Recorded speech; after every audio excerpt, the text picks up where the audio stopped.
2.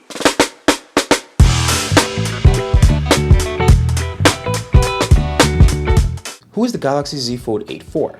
This thing has no S Pen, no flex mode, and no zoom lenses. And those are three key features that foldable fans have been fighting for the last couple of years. And every single feature that was removed was very deliberate. So I've had this now for the last week, and once I figured out why Samsung did this, it changed how I see foldable phones for the next 5 years. And the answer involves a phone that doesn't even exist. And one of those missing features, I've been telling Samsung to kill it for the last few years, but we'll get to that confession very soon. Let's start with the first clue, the S Pen.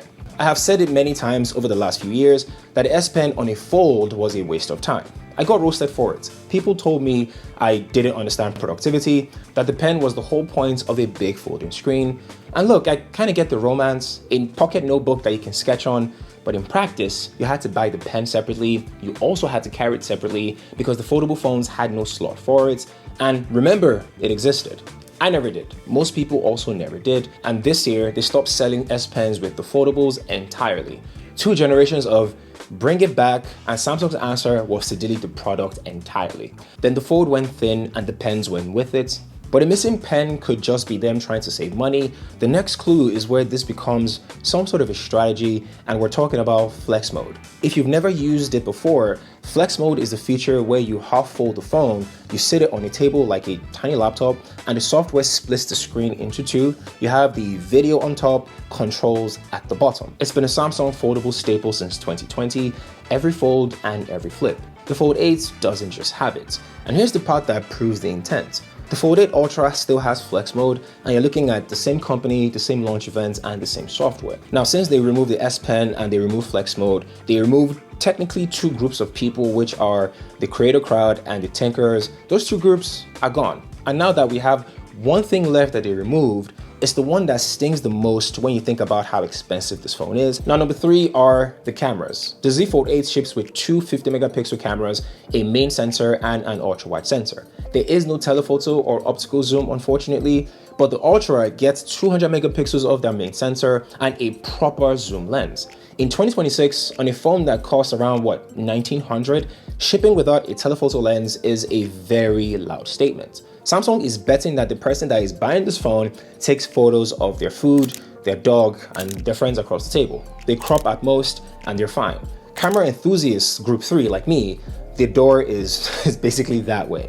So let's do the math on who is left. Remove the pen people, the flex mode people, and the camera people. Then look at what the Fold 8 actually keeps. A 7.6-inch inner display in a 4:3 shape, reading and basically doing everything online because almost everything online is rectangle. Peak brightness of 3000 nits, so it holds up outdoors. It weighs around 201 grams, which is the lightest fold Samsung has ever shipped. Lighter than some slab phones people carry every single day. A cover screen with a normal feeling 16:10 shape instead of the tall remote control that we've seen on older folds. You strip away every power user feature, and what remains is a small tablet that folds in very comfortably.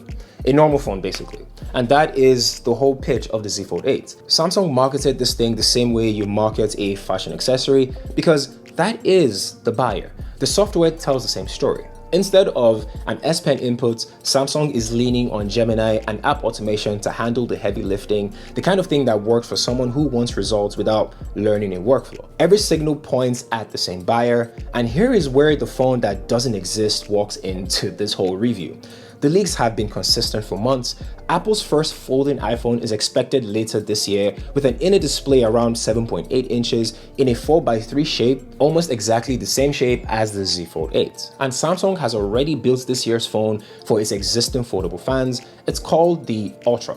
The Fold 8 exists to intercept someone else entirely, the person who has been waiting for Apple to make folding phones feel normal. If the 4:3 format becomes the standard, Samsung more or less defined it, months before Apple could. If an iPhone user gets curious about foldable phones this year, there is already one phone on the shelves shaped like the thing they were waiting for. Samsung either steals those buyers early, or at minimum, it makes Apple's big reveal feel very familiar when it lands. Either way, the outcome works. Okay, now the counter argument. This phone is $1,900 USD. The skeptics have a completely fair point, and the exact person this was designed for is the person least likely to spend $1,900 on your phone. Real buyers will grab a A series or the base flip and move on with their lives. And on paper, Samsung built a mass market product with the enthusiast price tag, and that mismatch could sink this whole strategy. But here is my pushback, having used this phone for the last week.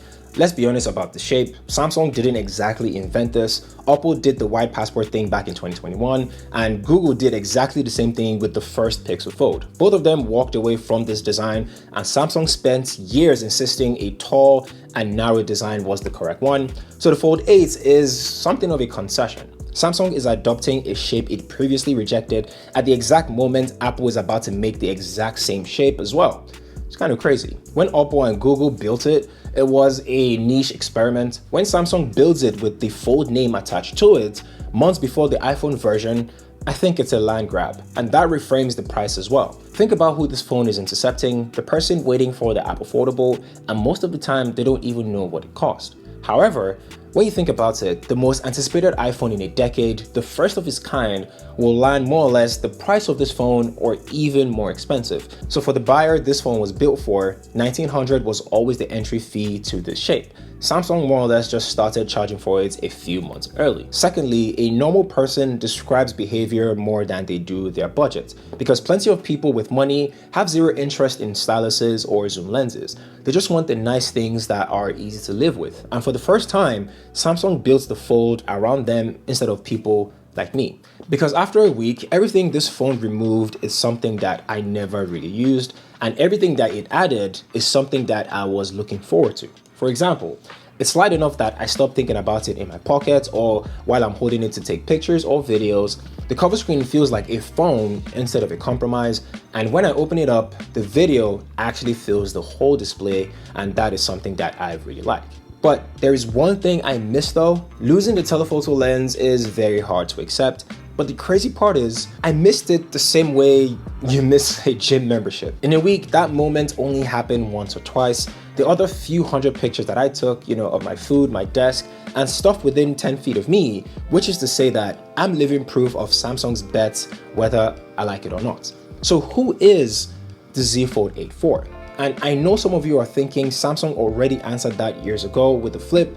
It really didn't. The Flip sold people a smaller phone, and a smaller phone was always going to be a party trick.